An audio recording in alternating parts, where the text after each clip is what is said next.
नमस्ते।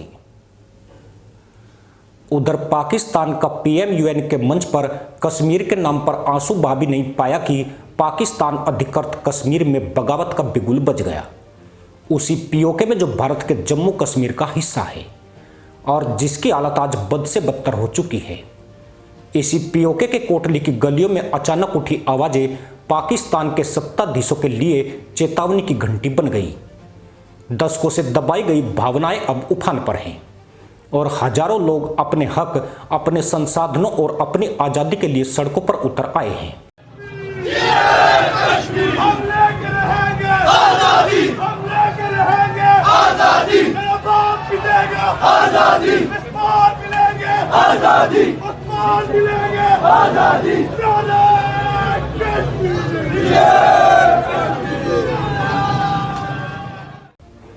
पाकिस्तान अधिकृत कश्मीर, जिसे इस्लामाबाद अपनी सिराओं में बहता खून बताता था, आज उसी के खिलाफ भड़क उठा है। सुरक्षा बलों की गोलियां, प्रतिबंधित मीडिया कवरेज और डर के साए में भी जनता के हौसले कम नहीं हो रहे हैं। महंगाई, बेरोजगारी और संसाधनों की लूट ने पाकिस्तान की छवि को खोखला कर दिया है।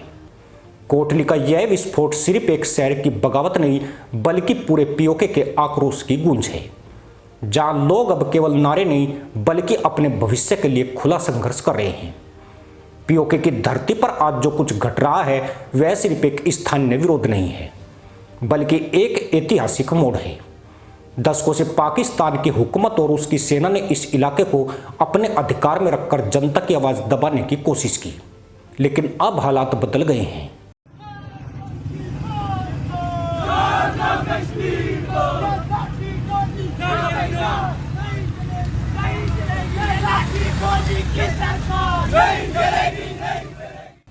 कोटली से शुरू हुई यह लहर पूरे पाकिस्तान अधिकृत कश्मीर में फैल चुकी है। हजारों लोग बिना किसी डर के सड़कों पर उतर आए हैं। वे अपने बच्चों के भविष्य, अपने खेतों के पानी, अपने जंगलों और संसाधनों के लिए न्याय मांग रहे हैं।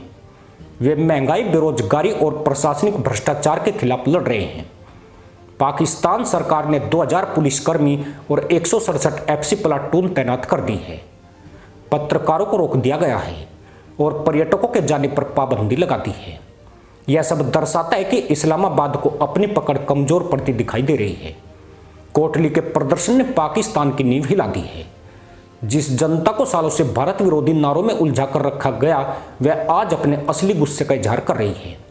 पाकिस्तान की सेना, जिसे कभी कश्मीर के रक्षक के रूप में प्रचारित किया जाता था, आज उन्हीं लोगों पर गोलियां चला रही है जिनके लिए वह कथित तौर पर संघर्ष कर रही थी। यह विरोध महज एक शहर का आंदोलन नहीं है, यह पीओके के हर कोने से उठ रही आवाजों का संगम है। जनता का यह गुस्सा शहबाज शरीफ की सरकार और असीम मुनीर की सेना के लिए गूंजता हुआ संकेत है कि अब डर की राजनीति नहीं चलेगी। इस आंदोलन की जड़ें बहुत गहरी है। पाकिस्तान ने पीओके के प्राकृतिक संसाधनों को बिना स्थानीय लोगों की सहमति के लूटा है। जल विद्युत परियोजनाओं से लेकर खनिज दोहन तक हर जगह बड़ी कंपनियों को फायदा पहुंचाया गया और स्थानीय जनता को महंगाई, बिजली कटौती और बेरोजगारी का तोहफा मिला। पिछले वर्षों में आटे की कीमतों, बिजली बिलों और भारी टैक्सों ने लोगों की कमर तोड़ दी। यह वही लोग हैं जो दशकों तक पाकिस्तान के प्रचार से यह मानते रहे कि उनकी तकदीर इस्लामाबाद से जुड़ी है, लेकिन जब पेट की आग और बच्चों का भविष्य दांव पर लगाया तो उन्होंने अपनी सोच बदल दी।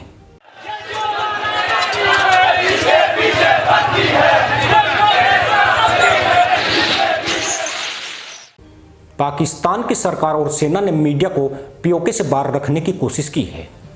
पत्रकारों को अंदर जाने से रोका गया है, इंटरनेट बंद किया गया है और सोशल मीडिया पर निगरानी बढ़ाई गई है। लेकिन आज के दौर में सच को दबाना आसान नहीं रहा। पीओके के युवाओं ने वीडियो और तस्वीरें दुनिया तक पहुंचानी शुरू कर दी है। यह सब मिलकर पाकिस्तान के उस नकली नैरेटिव को तोड़ रहा है जिसे वह सालों से अंतर्राष्ट्रीय मंच पर पेश करता आया था। रावलकोट, मुजफ्फराबाद और अब कोटली, ये सब नाम अब एक बड़े विद्रोह के प्रतीक बनते जा रहे हैं। बीते सालों में कई बार पीओके के लोगों ने सड़कों पर उतरकर पाकिस्तानी सेना को पीछे हटने पर मजबूर किया है।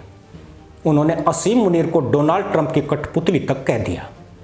यह सिर्फ एक अपमानजनक नारा नहीं बल्कि उस मानसिकता का संकेत है जिसमें जनता पाकिस्तान के हुक्मरानों को बाहरी ताकतों के एजेंट के रूप में देखती है। भारत के लिए यह परिस्थिति एक गंभीर लेकिन अवसरपूर्ण संकेत है। पीओके की जनता धीरे धीरे यह समझने लगी है कि उनकी दशकों की दुर्दशा पाकिस्तान के कारण है, न कि भारत के कारण। यह बदलाव भारत के कूटनीतिक और रणनीतिक हित में है।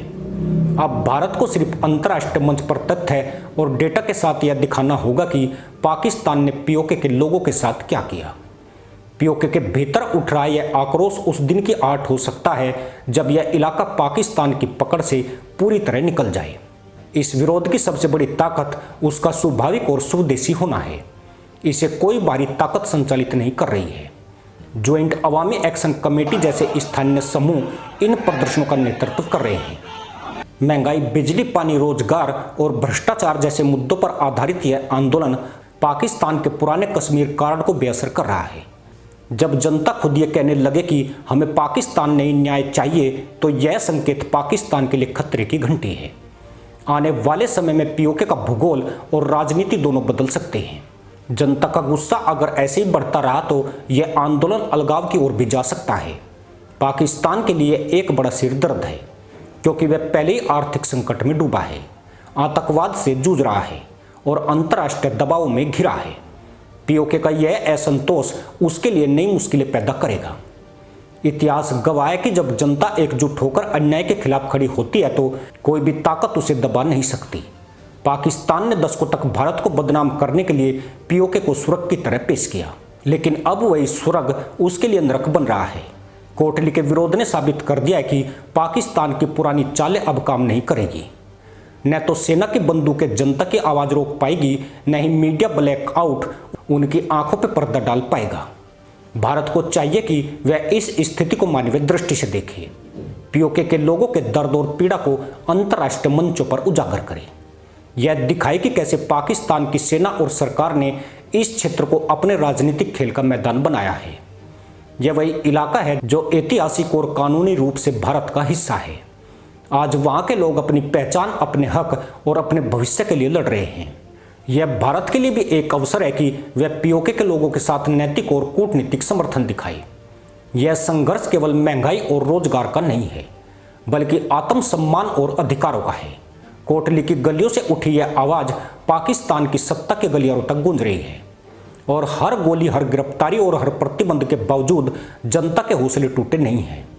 यह आग अब पूरे पीओके में फैल चुकी है।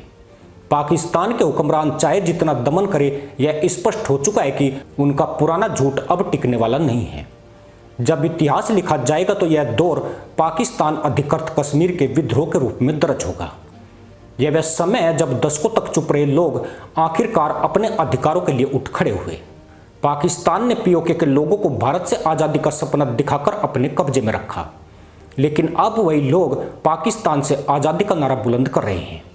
यह बदलाव इस पूरे क्षेत्र के लिए एक नई दिशा तय करेगा। आज कोटली में जो हो रहा है वह सिर्फ एक शहर का आंदोलन नहीं है, बल्कि पाकिस्तान के टूटते हुए नैरेटिव की कहानी है। यह कहानी बताती है कि जनता को हमेशा के लिए दबाना संभव नहीं है। यह कहानी बताती है कि संसाधनों की लूट और झूठे वादों पर कोई शासन लंबे समय तक नहीं टिक सकता। और यह कहानी बताती है कि भारत को अब सिर्फ दर्शक नहीं बल्कि साक्षी बनकर आगे आना होगा। पीओके की यह पुकार आने वाले वर्षों में भारत पाकिस्तान रिश्तों और पूरे दक्षिण एशिया की राजनीति को नया रूप दे सकती है। कोटली से उठी यह लहर पाकिस्तान के लिए एक भूचाल बन चुकी है।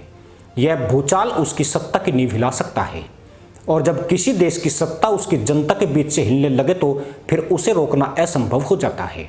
पाकिस्तान अधिकृत कश्मीर के लोग अब केवल नारों और रैलियों तक सीमित नहीं हैं। वे अपने अधिकार के लिए हर स्तर पर संघर्ष करने को तैयार हैं। इस संघर्ष की गूंज आने वाले महीनों में और भी तेज होगी। यह गूंज बताती है कि पाकिस्तान का पीओके पर कब्जा अब कमजोर पड़ चुका है और भविष्य का नक्शा बदलने वाला है। इसी के साथ अनुमति दोस्तों, जय हिंद, वंदे मातरम।